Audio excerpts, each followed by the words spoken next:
Thank you, Mr. Speaker, sir. I rise on a point of national interest, Mr. Speaker, and I also want to add my voice as one of the members of the Health and Childcare, Mr. Speaker. Our point of national interest is on the growing burden of dementia in Zimbabwe. Mr. Speaker, I draw your attention and also of this House to a silent epidemic that is steadily unfolding across our communities, but it is continuing to receive very little police attention, which is called dementia.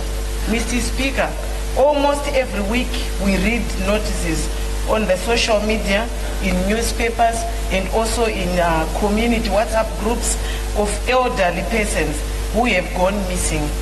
Families desperately circulate photographs and pleading with the public to help to locate a mother, a father, or a grandparent who simply walked away from home and never found their way back. We sympathize with those families, Mr. Speaker, yet very few of us pause to ask an important question. Why are so many of our elderly people going missing? For many of them, the answer may not be negligence. It may not be even old age. It may be dementia, a progressive neurological condition that robs people of their memory, judgment, and sense of direction. Mr. Speaker, it is estimated that about 18,000 Zimbabweans are living with dementia. Yet this statistic should not comfort us. It is not a measure of a true burden of the disease. It is a measure of the cause we have managed to recognize. The countless men and women whose symptoms are dismissed as ordinary aging, confusion, or witchcraft remain invisible within our health system and absent from our national statistics, Mr. Speaker. Mr. Speaker, what is even more heartbreaking is that our elderly citizens are not only living with this disease, they are often punished for it, Mr. Speaker.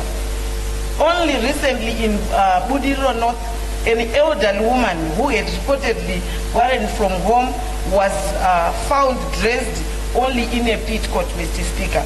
Instead of recognizing that she may have been suffering from a recognized disorder, she was brutally assaulted after being accused of witchcraft, Mr. Speaker.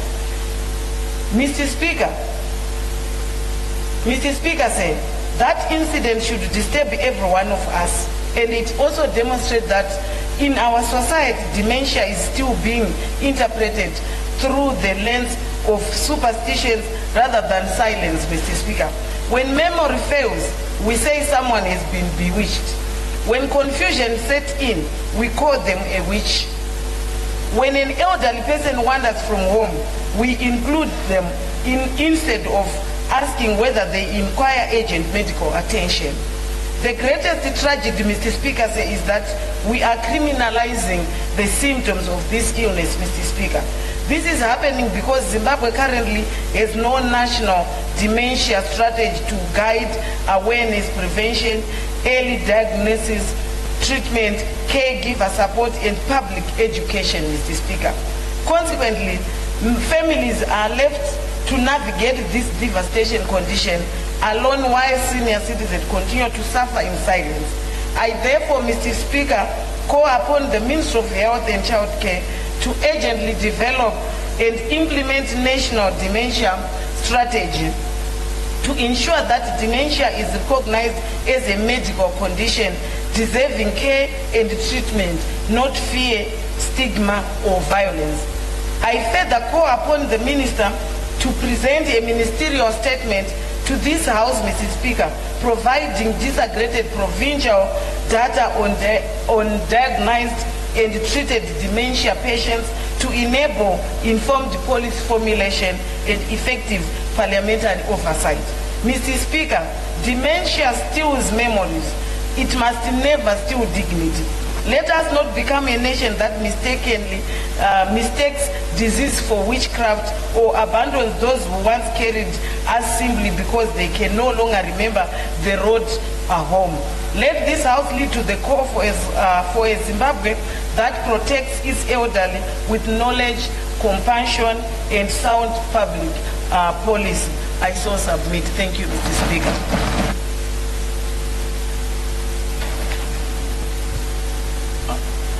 I didn't see approbation on members on my right. What is the problem?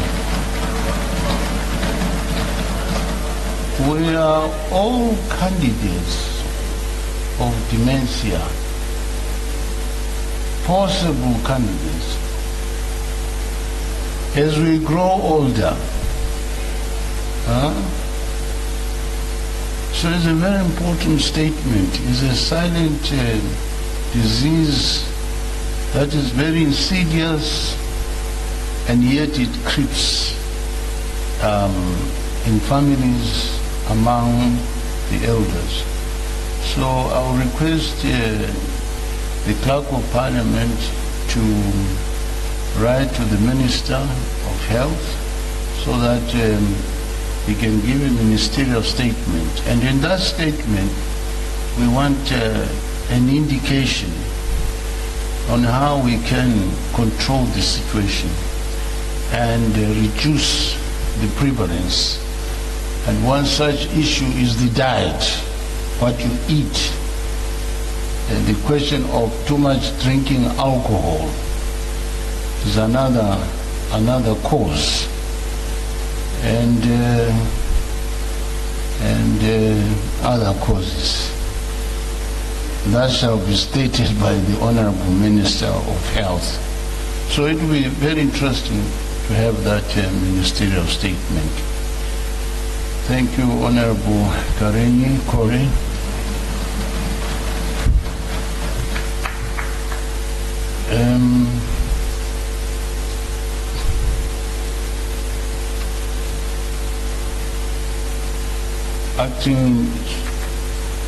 Acting Government Chief Whip. Thank you, Mr. Speaker. Say good afternoon. I move that orders number 1 to order number 17 is stood over until order number 18 has been disposed of. Thank you. Any seconder? I second, Honorable Speaker, sir. Thank you very much. Anyone opposed? None. Notice of motion number 18. Honorable Njanji.